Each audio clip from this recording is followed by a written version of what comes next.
Hello, everyone, and welcome to this live stream. Good morning, good afternoon, good evening. So I'm here talking from Portugal, and now it's 10 p.m. here, and Rimma is in the West Coast. It's 2 p.m. for you, right? It's 2 p.m. for you.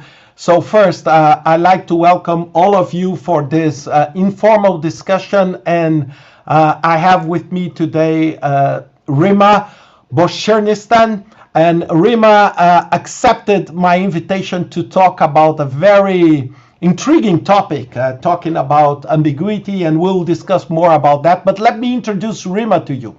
Rimma is an entrepreneur and founder of Dialogue, a strategy advisory working in the intersection of people, technology, and society.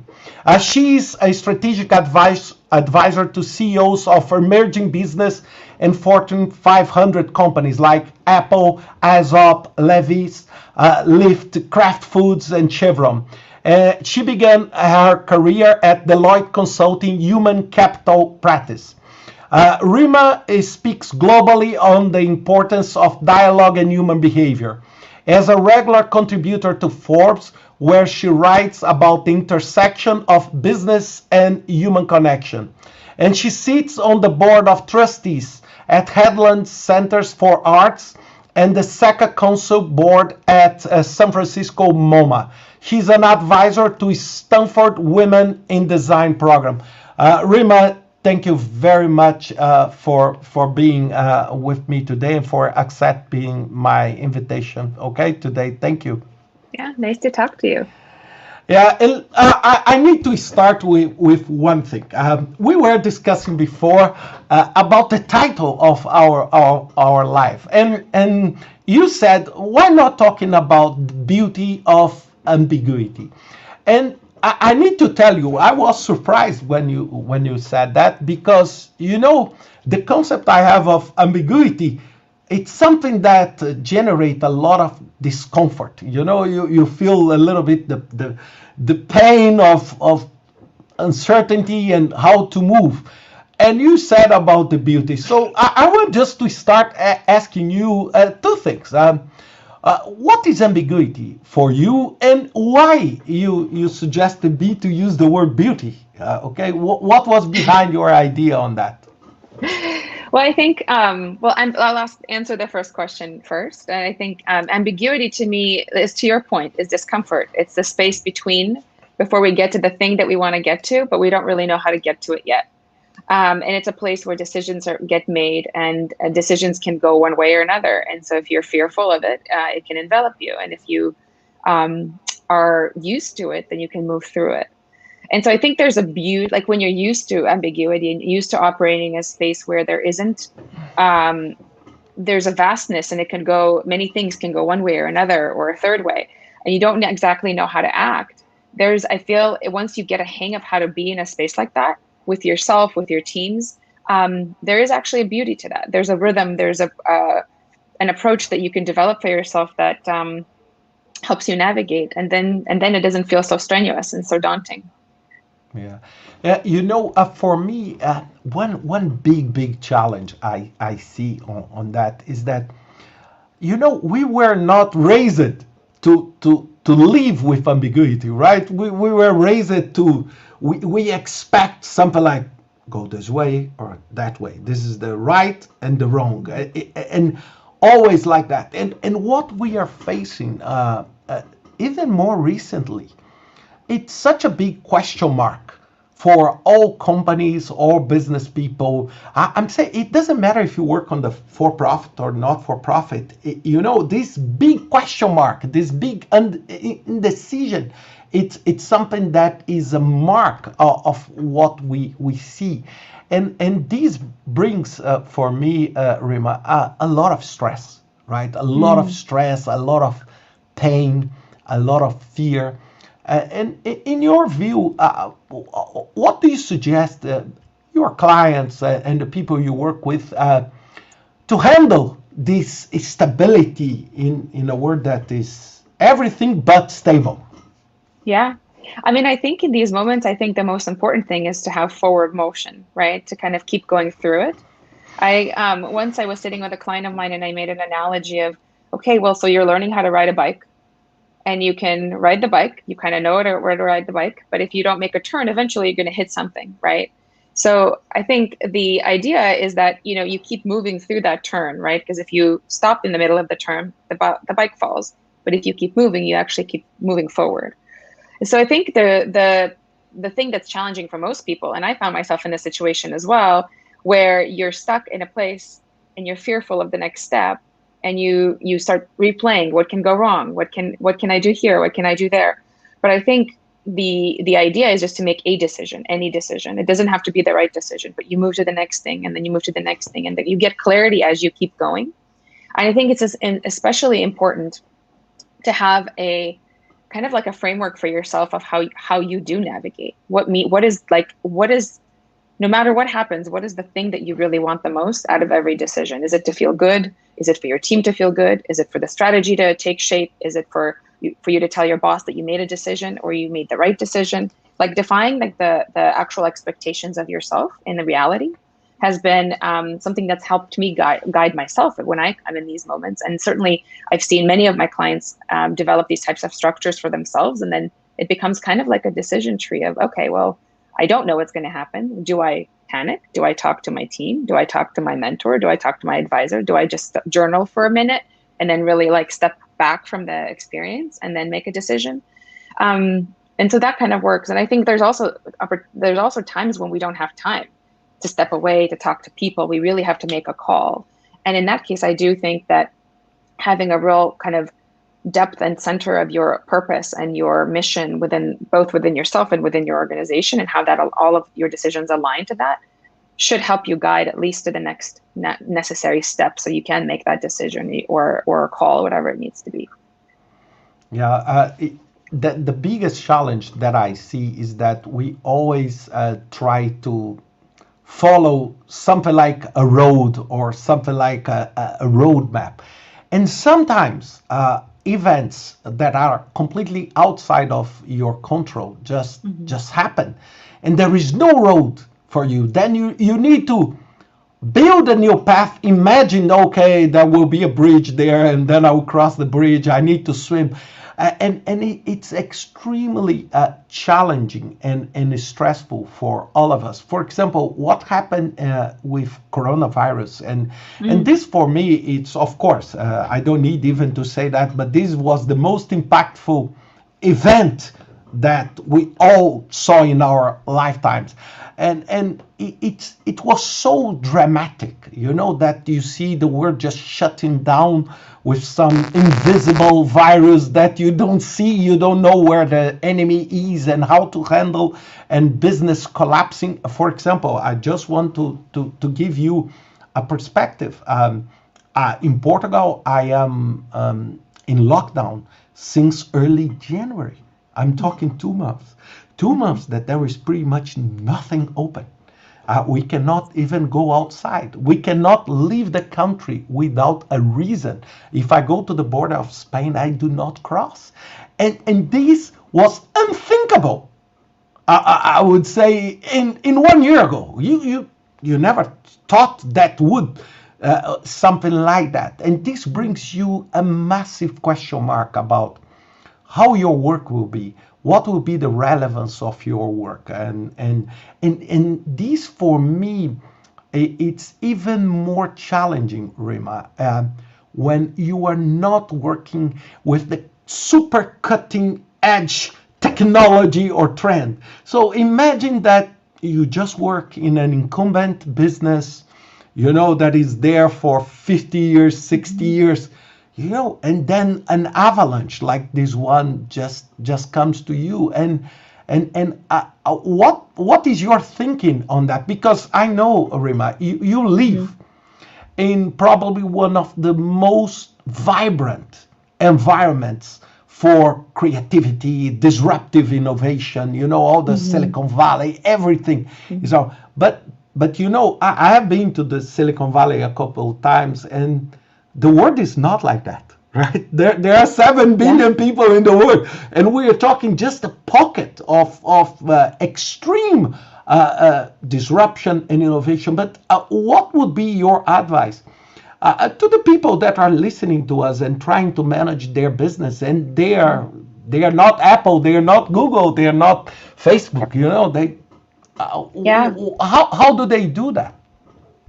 Oh yeah, no, I mean it's a great point you make, right? Not everybody's in Silicon Valley, even though it'd be great if everybody was here. But I do think that at the very core, what we have to kind of look at what we know and what we don't know, right? And kind of assess, okay, well, I know if I do this, then that will happen.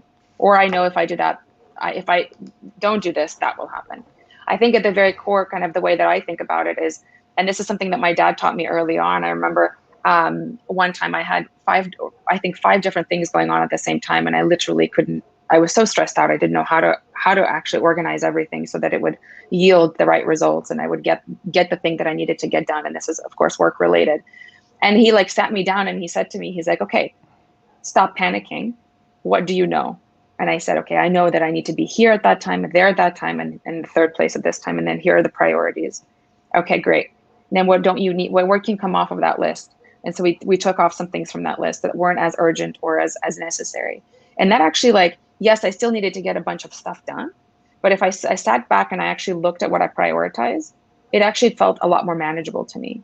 And this is, of course, different than a pandemic, right? This is a completely different situation where people, I think, have a much more drastic reaction and people's lives are on the line. It's community health. There's a lot is at stake. But I still think if we sit back and give ourselves space between the thing that we have to decide and before we jump into panic mode and actually assess, okay, what is really the urgency? What is the most important thing that I need right now for my children, for my family? And then go make decisions from there, right? Mm-hmm. I mean, I think everyone's different, but I do think that if at the very, very basic, that's kind of how I think about it. Because I think also the humanness needs to come through us, right? We need to allow that humanness to arise, because sometimes we're so boggled down with, I have to make a decision because my boss, because my team, because my whatever, right?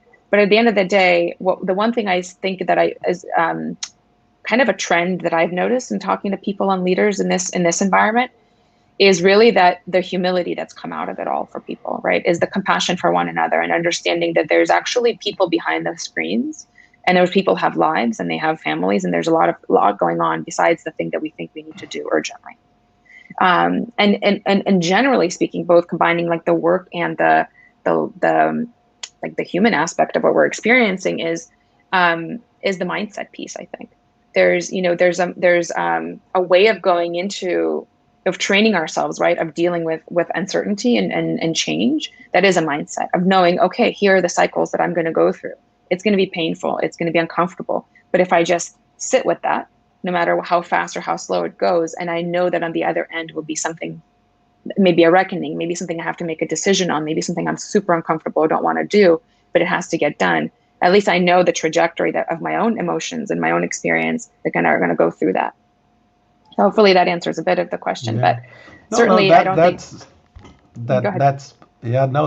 that's perfect. I was listening to you and I was remembering an article that the former president Obama wrote on Medium, and I have a paper here. It's just a coincidence. One post-it note here saying every time you have a challenge, a challenging decision, you need to listen and have space to think.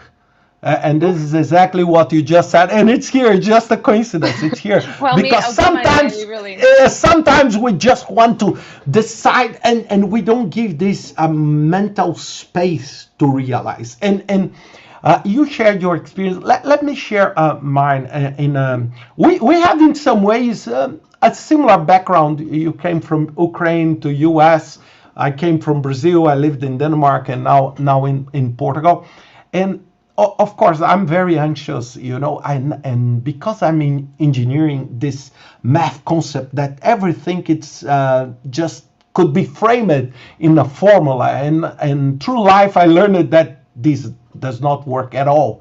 That it's far more complex than that. But what I do many times to handle with this level of uncertainty and ambiguity is I try to forecast a direction of journey, but I don't try to detail what will happen ahead.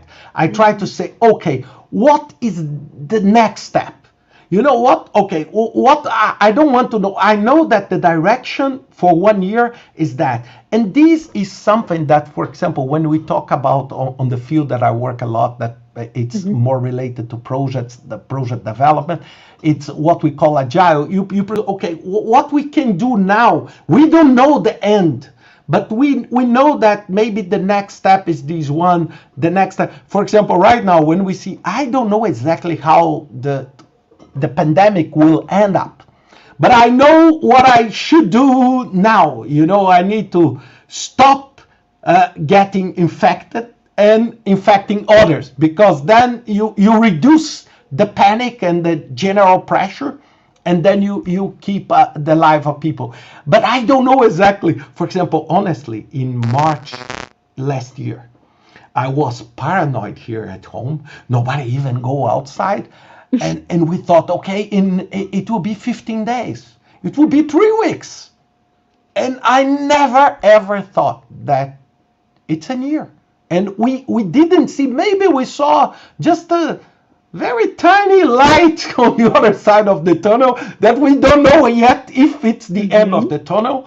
And this gives us a lot of anxiety. And another thing that thinking on this short cycle, and second, developing options.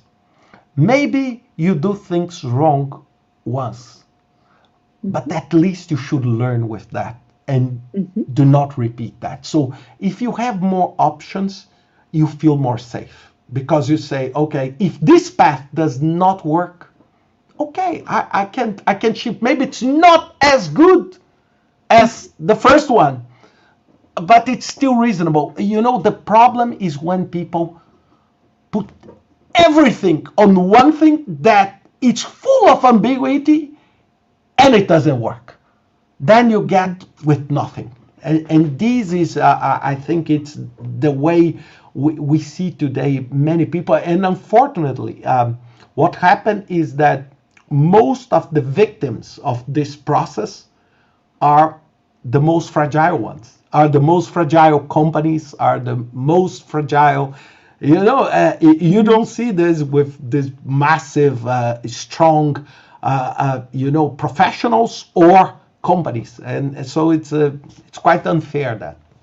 That's true. That's true. No, I mean, I think inherently when we're in the business world, it almost feels like automatically learn how to operate in gray area, right? There is no real black and white. Right? Any decision can be reversed. Any decision can be made a gray versus black versus white versus red. And it can happen overnight. And then you just have to run. You have to go and execute against the plan that maybe you did or didn't put together. It doesn't matter. You just have to go and produce, right? And to your point, to the North Star, right? And I think the thing that also I'm noticing, the teams that are most successful that do have that very strong North Star have a general thing that an ethos, right? A mission, like a purpose that they've developed together, that they automatically default to in times when there isn't a road to travel by, right? That you have to kind of build the road as you're going, as you're getting to the place, right? And so if they have a sense of how that purpose and values and mission sort of come together, they can actually drive together in a very successful way. And also giving, to your point, like giving space for failure is so important, right? Because failure is not a bad thing. Failure is a great thing. It's actually better than not failing, in my opinion. Yeah, so. And this is a very polemic, because we were not raised with that, right? We were raised that, okay, success is rewarded and failure is punished. You're right? Yeah. Nobody say, oh, I failed here, and say, oh, that's wonderful. It's quite new and it's quite challenging. I understand your point. Sometimes I still struggle when I hear people saying, oh, failure is good. Yes, but it has a bitter taste, right? Sometimes you feel happy, but it's tough. It's tough. It's not easy. It's not easy. Yeah. Well, they say fail fast, right? If you're going to fail quickly. You know one thing, you just said one thing that just remember, I was at TED, and I saw one talk. I just don't remember her name, and she said about failure, and she said an incredible thing. She said, you should not only fail fast, but you need to fail fast and mindfully. Why? Because many times on the way of failure, you create such a dramatic, destruction that you fail fast by destroying everything. And one thing that for me is also really interesting that I remember from that talk. For example, when you see these large corporations trying to survive, and please, I'm just talking here for the sake of a discussion. I'm not talking about any specific company, but when you think about Toys R Us, right? Toys R Us, the chain, with a massive success selling toys, a mark of generations. And then they start having challenges, and they start getting money. They got investors, and they got this, and they try to survive, but they try to survive through money and not necessarily through innovation and new ideas and changing their business model. So at the end, what they did, they just burned a massive amount of cash to go nowhere, because there is a time that it's the best that you just say, okay, this business will not work anymore. I don't need to continue, because at the end I will not have ability to pay the salaries and to pay the rentals and this. So I will just destroy everything. And this is for me something that hurts me, because sometimes companies that have not a viable business anymore, and it just happened, just happened. It changed.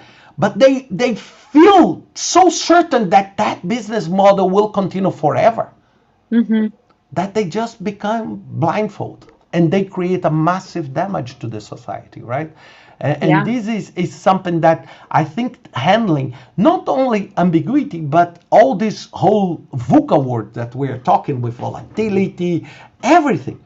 It's a human capability of adapt. We all must adapt ourselves. You don't have the full information, you just adapt. And I have one question on this adaptation that for me, you said the teams embracing working together with a sense of purpose. That's great, but how do you do that? How do you do that? Right? No, I just want to know and teach us how to do that, because I know it's very nice, but what should we do tomorrow to improve? You take yourself a leader, you put them in the front, and then you build the team, and then you're good. Legos.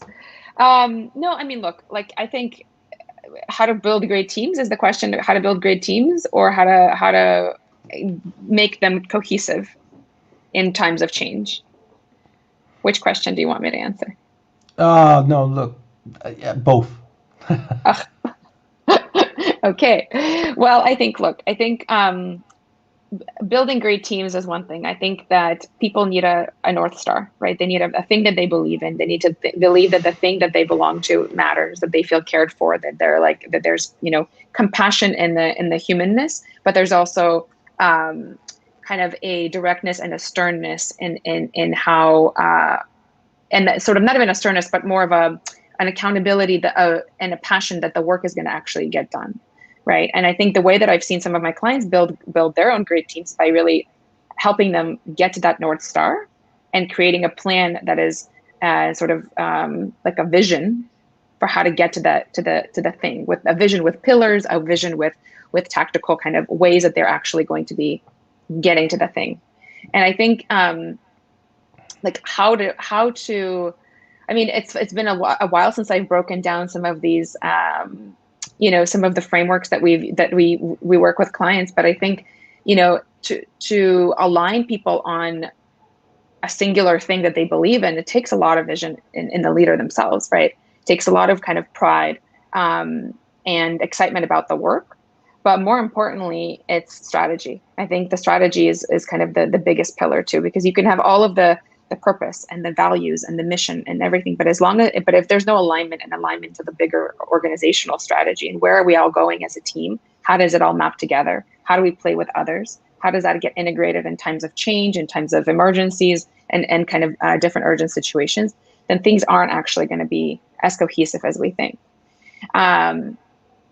There was to your point and kind of what you were talking about, Toys R Us, I thought it was an interesting example, because I think that there's a lot of ego that goes on in organizations that I've seen that they can't seem to pivot out of the business they're in and be more innovative, but they seem to be stuck in the sense of like wanting to belong to a group of companies they're deemed successful by others. And so there's an element of ego. There's an element of like, well, if we do a little bit, we know we're going to be safe. So there's like a predictability in that.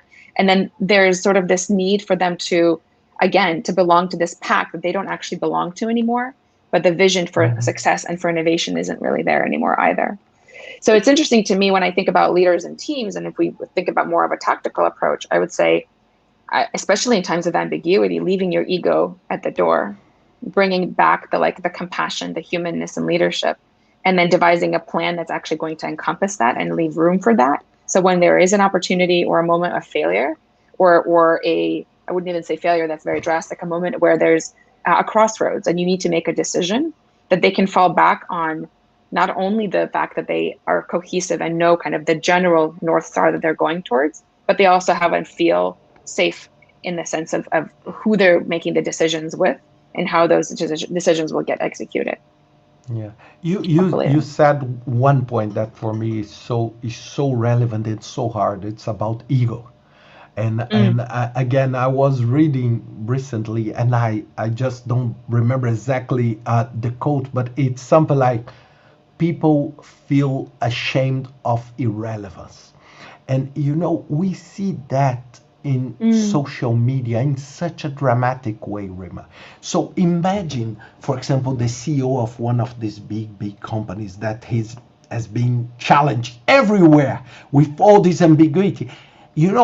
For him or for her, it's a matter of such a proud and success. You built this empire over 30 years, and then you feel afraid of being, suddenly you became irrelevant. You are not so powerful and dictate what the trend will be and how things will be.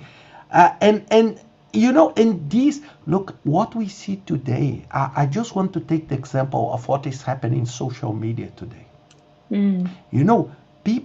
People get paranoid about the amount of likes they have or amount the claps they receive. People get so contaminated to that they say, oh, I posted this photo with my pet today, and less than 100 people said, put hearts on that. And these, I'm saying, if we translate this to a corporate level, it's absolutely the same. People feel about this uncertainty of changing environment, and people don't feel comfortable with that, and this is a human sense, and this is very challenging. Absolutely. It's really challenging. But I want to ask you one thing. I know you work a lot with I would say ultra successful organizations, but can you give me some examples of that you saw in these companies, good and not so good examples of handling ambiguity?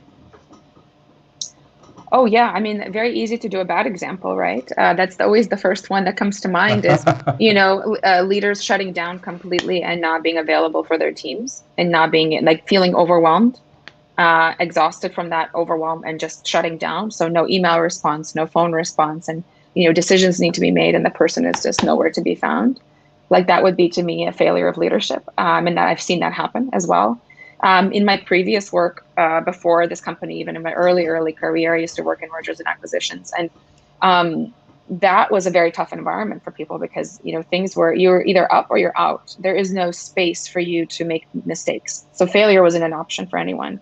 So I think when you're in that, and when you literally wake up the morning and you see something happen that you didn't expect, and you're on the leadership team of an acquired company, and you realize that, oh, actually, like this is basically just going to break my career. I think that unless you have this sort of framework or mindset that you've put in place for yourself to be able to be resilient, to be able to make change happen in a way that feels human to you and lead your team through that, you're just not going to have that muscle. And then conversely, one of my former clients that I've worked with, she was amazing. I mean, when all of this, I can give you an example now. I mean, just in the past year, there's been so much upheaval in terms of all of the things we've experienced. I mean, the pandemic is one thing, right? The racial kind of reckoning and the dialogue that we've all had globally is another. But here's a person that kind of took the ambiguity, the sort of the gray area, and really turned it into something that was a success for the entire organization and not just for her team. So what she ended up doing was, when all of this when we had to make decisions and we had to make all of the statements about what we believe in terms of one way or another, and kind of be on the side of certain political divides and the racial conversations, when that came into the workplace, where she had to actually lead the organization that was completely unprepared to be answering questions around race and equality, she stood up and she said, okay, great. Like, you don't know what you're doing, but I do. I will do it for you, but you will lead the rest. You will take my initiatives, and not even her initiatives, but the organization's sort of goals, and you are going to help execute them. Not me, but you. But I will help you lead through that. And there's to put a little bit of color on the story, there's, leadership was completely unprepared to make statements around whether the organization was, an anti-racist organization and believed in one thing or another. And so she was on the executive team and the only woman of color. And so she was made kind of as an example of like, okay, here, like, I'm not going to say her name, obviously, but so-and-so, like, how do you do this? We're thinking about doing X. What would you do? And she's like, I understand why you're asking me, because you think that because I am a woman of color, I have all the answers. But actually, you have all the answers. What I can do is just help frame this so that it feels at least in alignment with how I would think this should be shaped. And then it's on you to actually lead the teams in the way that you want them to be led, so that you align to this kind of anti-racist perspective. And it's an interesting moment, because I think there's a lot of pressure on certain leaders to behave in a particular way, given where we're at right now and what was allowed before and isn't allowed now, and really navigate these spaces that are actually quite intricate.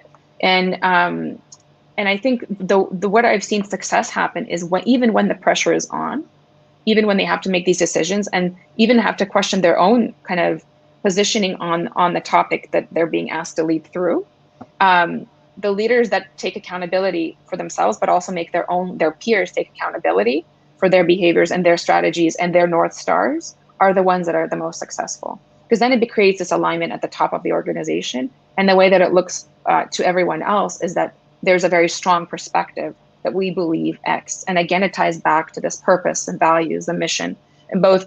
And I think right now, as you probably know this as well, is youth and Gen Zs and later millennials all want to belong to something that they believe in, right? There's no more, I want to work for a company that's going to make me $1 billion, but I'm going to sell my soul, right? There's now like, oh, if I'm going to print money, I better print money for good.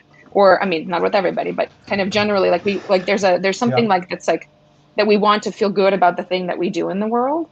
And when there's alignment at the top of the organization, in times when it's super uncomfortable, I would say that that's probably the things that I've seen the most successful. And that when teams actually behave in ways that are quite healthy and strong. Yeah, no, you are so right. For example, my oldest daughter, she's graduating now, and she was looking for a job and she was so clear with me, and she said, Dad, I don't want to work for this company. I want to do that. It's not, of course, I'm not saying she does not need money. Of course she needs, but it's not. And I was raised in a different way, because the times were different, and I was raised, look, my friend, you need to pay your bills. Just go and do what, even if you don't like. And I was so fortunate to find something that I could make my living out of and love it. And this is something that creates a massive difference and reduce a lot my own ambiguity, because even knowing that the paths may shift, I'm not shifting. My personal, I would say, North Star, it's there, and it does not change dramatically over time. It's part of who you are and what you wanna be, and most of the time you need to find people with the same spirit to build something. For example, when we see, again, using the example of the Silicon Valley and the stack, many of the workers there, they are working, they make money, but they have a very strong sense of purpose. For example, I read many times about challenges that some social media enterprises faced with the election and this among their own employees. They said, "Look, I was not thinking I was working for something like that."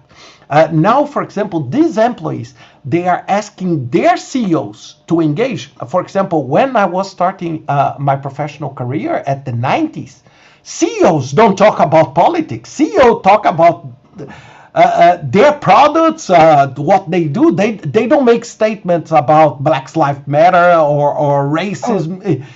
This was not part of their, their roadmap. Agenda. Yeah. And their agenda. And now, if they don't do that, then it's a problem.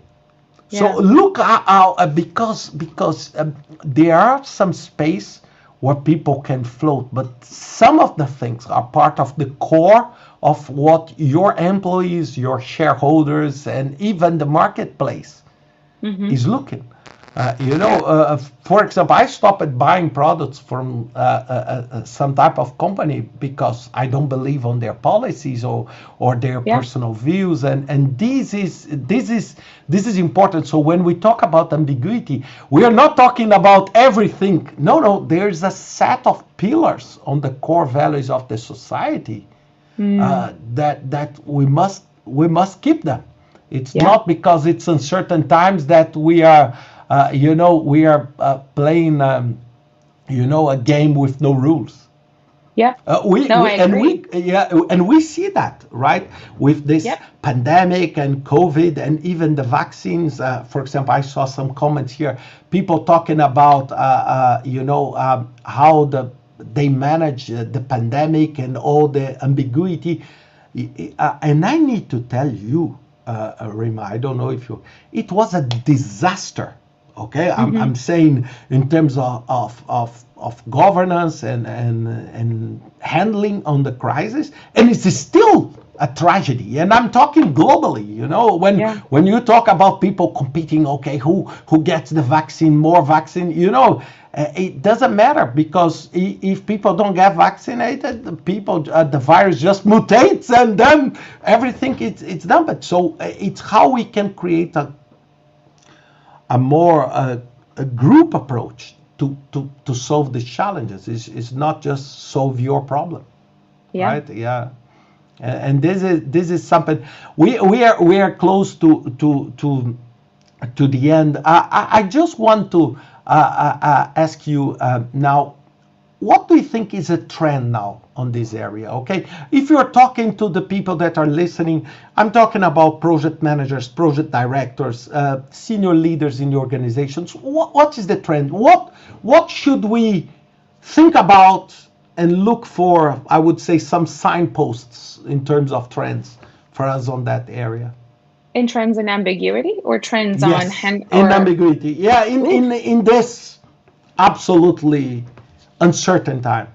Totally. I mean, I think that people, so what I'm noticing is there's a lot of burnout. There's a ton of burnout. There's a lot of high performing people and teams that are kind of, they're performing, and that's all they're doing, and they're performing.